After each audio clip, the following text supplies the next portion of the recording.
د اورنګزیب عالمگیر په دور حکومت کښې وایي چې تقریبا صرف یو انګریز مورخ لیکلی دي چې صرف په ټټه کښې 400 مدارس څومره 400 مدارس صرف په ټټه کښې وي او په ټوله علاقه کښې که خوبصورت ترین عمارتونه وي ښه انفراسترکچر یې وه ښه بلډینګ وي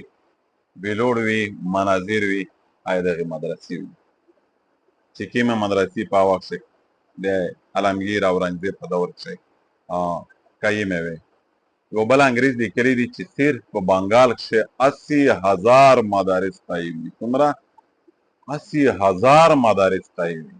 حکومتي تخمیني مطابق په 400 کسانې باندې یوه مدرسه ارتله څومره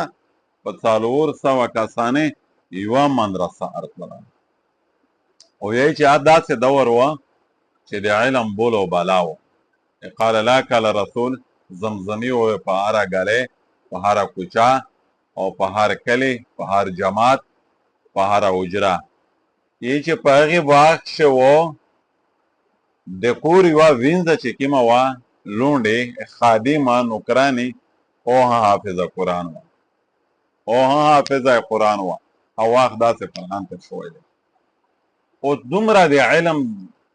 د علم شهرت وه دومره پاپولیریټي وه چې بس دنیا وه د علم په سمندري نقشه ډوبه بل شی نه وه خو بس بدنصیبي دا وه چې کله انګریز ملعون فرنګي هغې الغار وکړه بیا یې اول دا د دین کیلې ټارګېټ کړلې بیا یې دا د دین کیلې نشانه کړلې او چې کوم علما وي هلته لالچینه ویر کړل چې سرکاری نکاره ودیر کی ترخی ودیر دریمی او چې کومه تعلیم وه عربی د تعلیم اهمیت یې د خلک په اذهان کښې کام که قسم عربي استعمال کړی کوم علما په لوڅ نه ورتلل ای باقاعده ونیول جیلینه ته یې بوتل ټارګېټ شهیدون یې کړل په ګالۍ کښې د هغې پوکې هستې وینه وبادلې او ډېر زیاته علما پابند سلاسل شول چې کومه علما ځنه یې داسې کړل چې ملک بدر یې کړل ځکه چې دا نظام د علم قیم و د علما په وجود د علما په سر باندې نو چې کوم امارت ته علم ویلوړ وه او خود به خود زمین بوس ځکه چې علما یې د مخې نه په څنګ کړل بیا د تاریخي دور وغایي د انګریزي دور وغایي انګریزي ژبه ته انګریزي نصاب ته انګریزي تعلیم ته دنیاوي جدت ته او دغې ته ترجیح میلاو شوله تر دې پوره چې ډیاسپي په دنه د ورسته د علم نو وخستل حجوره دا خو د الله جل شانه میجا کبیر دیوبند ته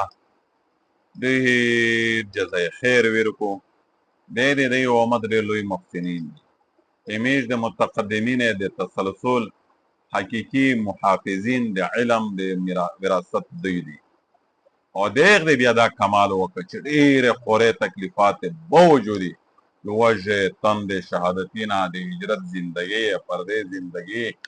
تحریکات په دانه ورستې بیا مدارس قایم کړل مدارس نه یې دوی فایدې واخیستې بنیاد یې دا و چې انګریز یې دغه وشوي او علم تسلسل هم قایم شي او بقا د علم اب بحال شي رینسټیټ هغه بحال شي هغه چې کومه وړی د علم نظام دی هغه بحال شي الحمدلله او هغه نظام یې تر یوه حده پوره بحال هکه قایم هکه او امت مسلمه ته یې هنډاور هکه ویرفلوس یې هکه په خپل امانت په ادایګۍ کښې د هېڅ خیانت هم نه وکړه و دا نن چې څومره مدارس آبود دي د علم کیم شان قیم دی د علما د وقار د علما د مقام کیمه بقا دو په دا کښې د هغې سپین ږیرې د هغې بوډاګونې د هغې سفید ریشتې هغې ګدانشینې هغې بوریانشینې خالی کردار نه دی دې مرهونه مینه پیدا شي والله جل شانو خدا وکړو چې په دې ویس واقع نیز د مدارس حقیقي محافظین جوړ شي د علم د پوره خدمت سره انجام کی د قرآن د حدیث خدمات وکي ټوټه پوټه کمزوري الله جل شانو د چار د میز نه وکړي علام دا په دې چارې کې فعل نه کوي